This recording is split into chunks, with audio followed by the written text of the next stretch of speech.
So the Halo TV series just premiered on Paramount Plus, and it's great!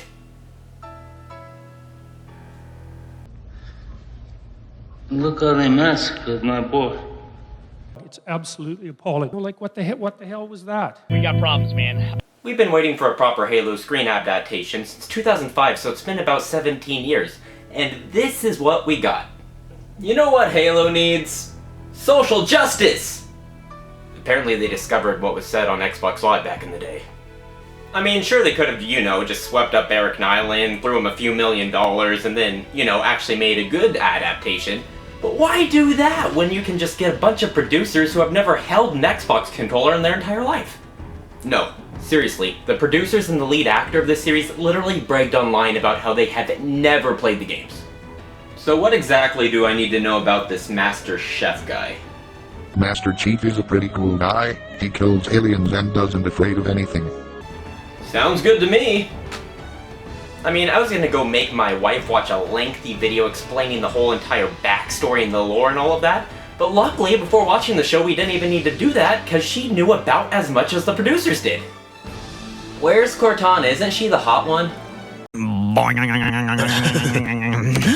Well, you see, they chose not to follow the source material so closely so that the show was appealing to everyone, not just the fans.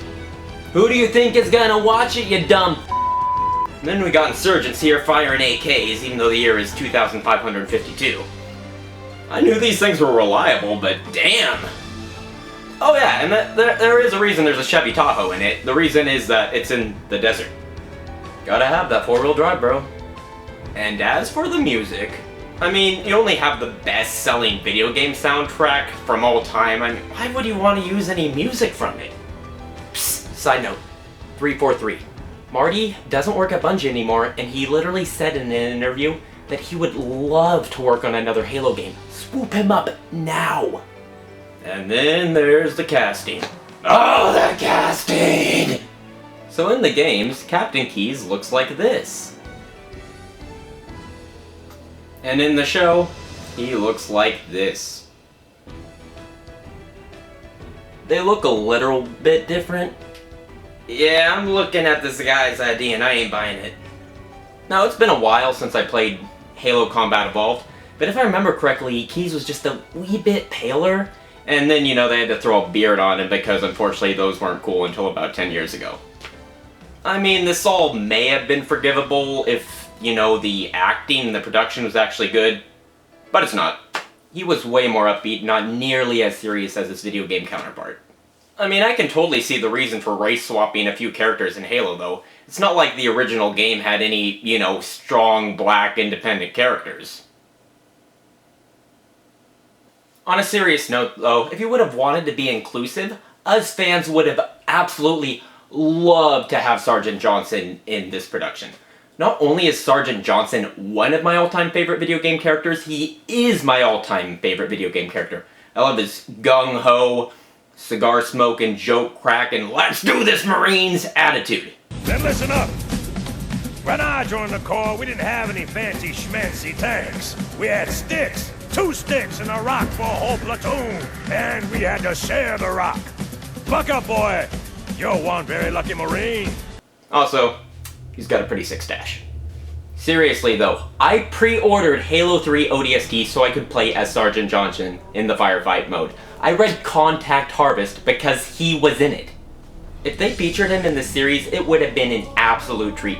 And you better believe that if some white guy came out and claimed he was Sergeant Johnson, I would have been pissed.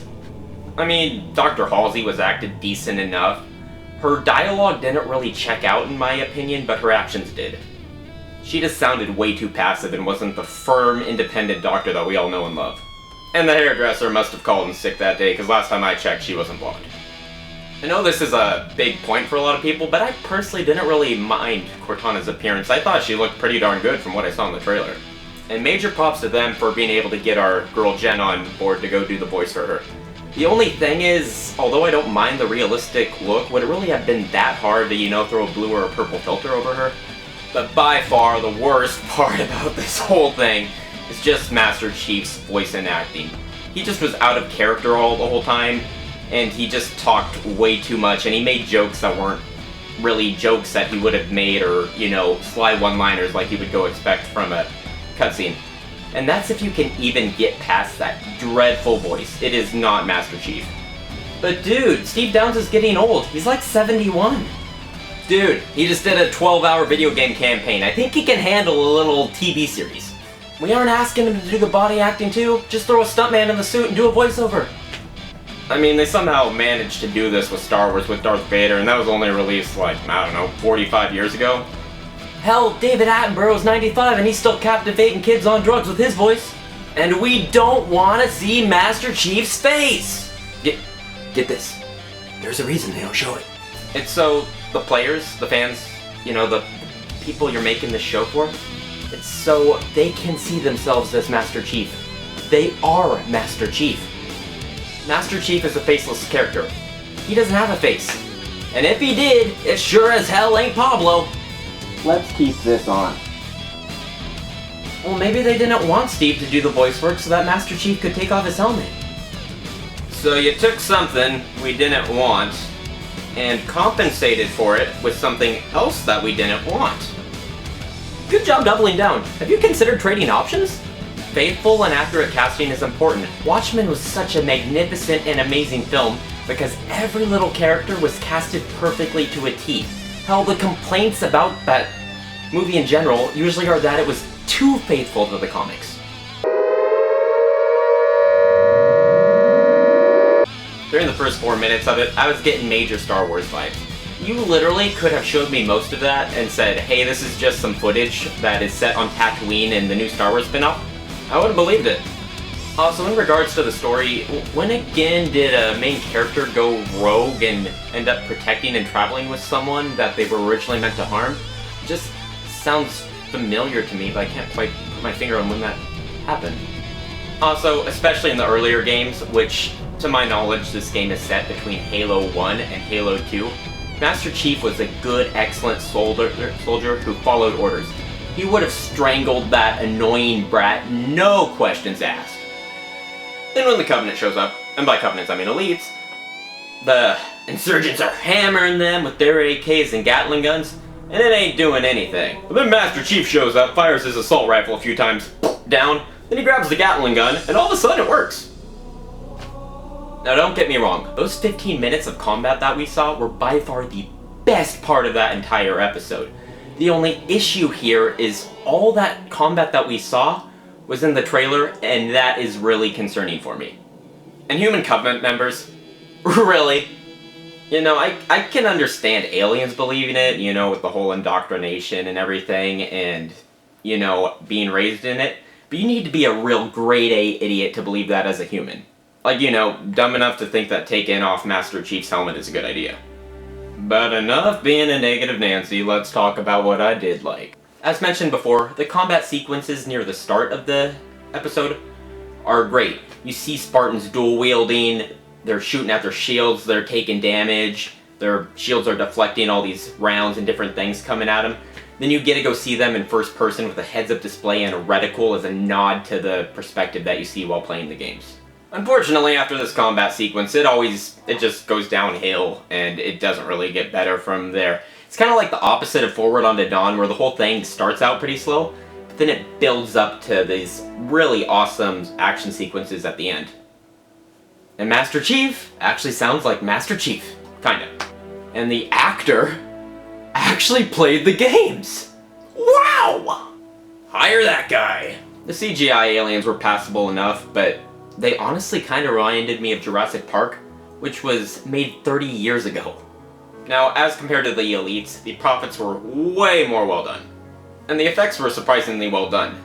Not surprising because they definitely had the budget for it, but surprising because the producers are so incompetent. The explosions and such looked great. The intro is awesome and sure is pretty. You get to go see all these scars on John from the bio-enhancements and all the surgery he went through, but not his face. Wow! It had that distinct classic Halo feel and visuals to it. And that Spartan armor, he looked nice. And that's all I got, everything else sucked. You want to know how to successfully bring Halo to screen? Take the first game. There are 10 levels. Each level now is a 15-minute segment. There's your movie. I can see the cinematography of the climax in my head right now. We get a view of a Warthog headlight, then it slowly pans out and you see Master Chief at the wheel, driving by and swooping past debris as it flies towards him while the pillar of autumn crumbles around him. Or you could just do the live action adaptation of The Fall of Reach that everybody wants. I know we got a CGI version back in 2015, but let's be honest, it was a little meh. Eric, your services are needed.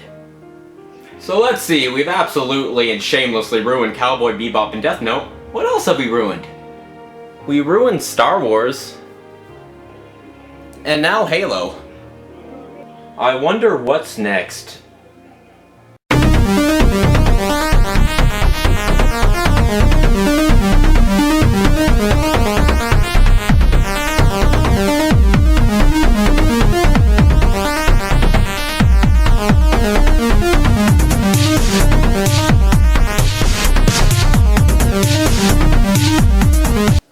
So I know they say that Master Chief has a little bit of an Oedipus complex, you know, due to the romantic tension between him and Cortana and the fact that Cortana really is just a clone of Dr. Halsey. But here's the thing, Dr. Halsey isn't his biological mom. She's his stepmom. And we all know how that goes.